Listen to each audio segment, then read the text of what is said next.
AI से बनी नकली आवाज, ये आज के दौर में सिर्फ एक टेक्नोलॉजिकल एडवांसमेंट नहीं बल्कि एक हथियार बन चुकी है। और असली सवाल ये है कि जब ये हथियार किसी के खिलाफ इस्तेमाल होगा तो क्या वो खुद को बचा पाएगा? एक मिनट के लिए रुककर सोचते हैं।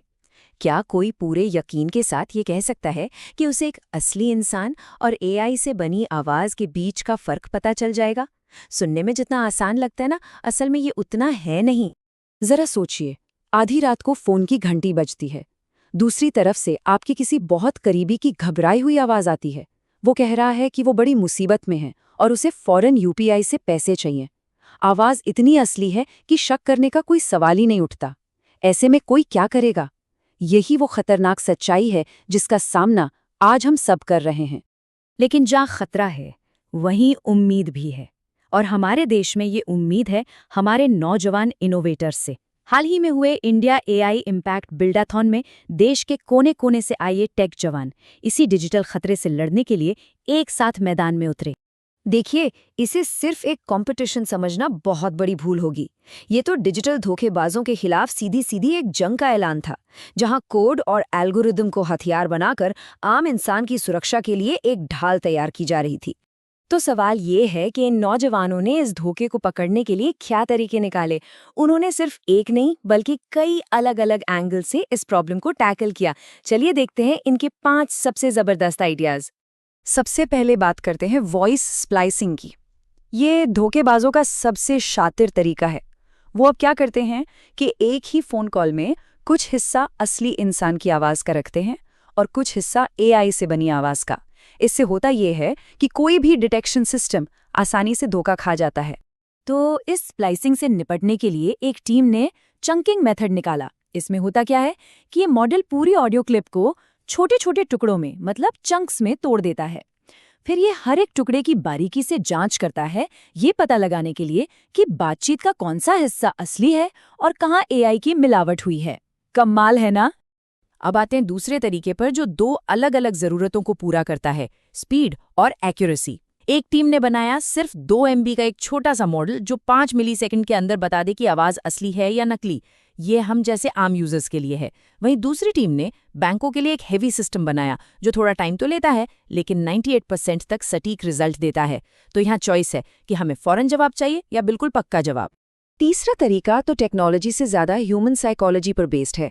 देखिए, एआई आवाज तो बना सकता है पर उसमें भावनाएं, इमोशंस नहीं डाल सकता। क्या आवाज में कोई उतार चढ़ाव है या वो एकदम सपाट, जरूरत से ज्यादा साफ है? एक टीम ने पाया कि जब कोई गुस्से वाली बात एकदम रोबोट जैसी आवाज में बोली जाती है तो ये एक बहुत बड़ा रेड फ्लैग है कि वो आवाज एआई की है। चौथा और पांचवा तरीका तो और भी दिलचस्प है। एक टीम ने आवाज का फिंगरप्रिंट बनाने का तरीका खोजा।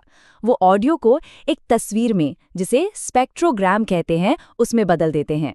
मतलब वो आवाज को सुनते नहीं बल्कि देखते हैं और उस तस्वीर के पैटर्न से धोखे को पकड़ते हैं।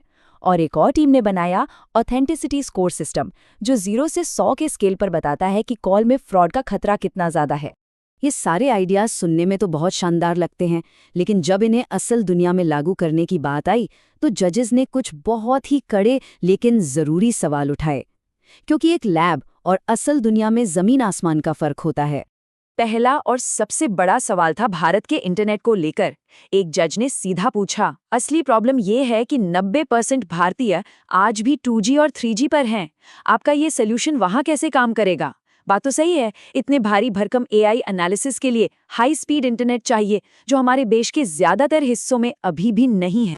दूसरा सवाल था आत्मनिर्भरता पर। एक जज ने 2 टूक कहा, कब तक ये अमेरिकी मॉडल्स इस्तेमाल करते रहोगे? जेमिनी को छोड़ो यार, इसे किसी इंडियन मॉडल पर बनाओ। ये सिर्फ एक सवाल नहीं था बल्कि मेक इन इंडिया की भावना को जगाने वाली एक पुकार थी। तो कुल मिलाकर चुनौतियां एकदम साफ थीं। धीमा इंटरनेट, भारत की सैकड़ों अलग अलग भाषाएं और बोलियां, विदेशी टेक्नोलॉजी पर हमारी निर्भरता और सबसे बड़ी बात, रोज आने वाली करोड़ों कॉल्स को संभालने की क्षमता। रास्ता वाकई आसान नहीं है, लेकिन इन चुनौतियों के बाद भी इन इनोवेटर्स का जज्बा बिल्कुल कम नहीं हुआ, क्योंकि वे जानते थे कि ये सिर्फ एक ऐप या सॉफ्टवेयर बनाने की बात नहीं है। ये तो भारत के डिजिटल भविष्य को सुरक्षित करने का सवाल है, हम सबके भविष्य का। और ये काम इतना ज़रूरी क्यों है, इसका जवाब ये एक नंबर देता है। 805 करोड़ रुपया।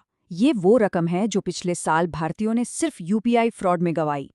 ये सिर्फ एक नंबर नहीं है, ये किसी की मेहनत की कमाई थी, किसी की जिंदगी भर की जमा पूंजी थी। तो इसका हम सब पर क्या असर होता है? देखिए, स्टूडेंट्स के लिए ये एआई सिक्योरिटी में करियर का एक नया रास्ता खोलता है। नौकरी करने वालों के लिए ये उनकी मेहनत की कमाई को ऑनलाइन घोटालों से बचाने का एक जरिया है। और बिजनेस के लिए ये अपने कस्टमर्स का भरोसा बनाए रखने और फ्रॉड रोकने का एक मजबूत तरीका है। और आखिर में इस पूरे इवेंट की जो आत्मा थी, उसे एक पार्टिसिपेंट अनुराग मानिक के शब्दों में कहा जा सकता है। उन्होंने कहा, मैं मेक इन इंडिया में विश्वास करता हूं, लेकिन चलिए ट्रांसफॉर्म फ्रॉम इंडिया भी करते हैं। मतलब सिर्फ भारत में चीजें बनाना ही काफी नहीं है, बल्कि भारत से दुनिया को बदलने वाले आइडियाज देने हैं। ये युवा टैलेंट सिर्फ कोड नहीं लिख रहा था, ये एक सुरक्षित डिजिटल भारत की नींव रख रहा था। और इनको देखकर मन में बस एक ही सवाल आता है, जब भारत के नौजवान एक साथ आ जाएं, तो क्या वाकई कोई ऐसी डिजिटल चुनौती है जिसे हम मिलकर हल नहीं कर सकते?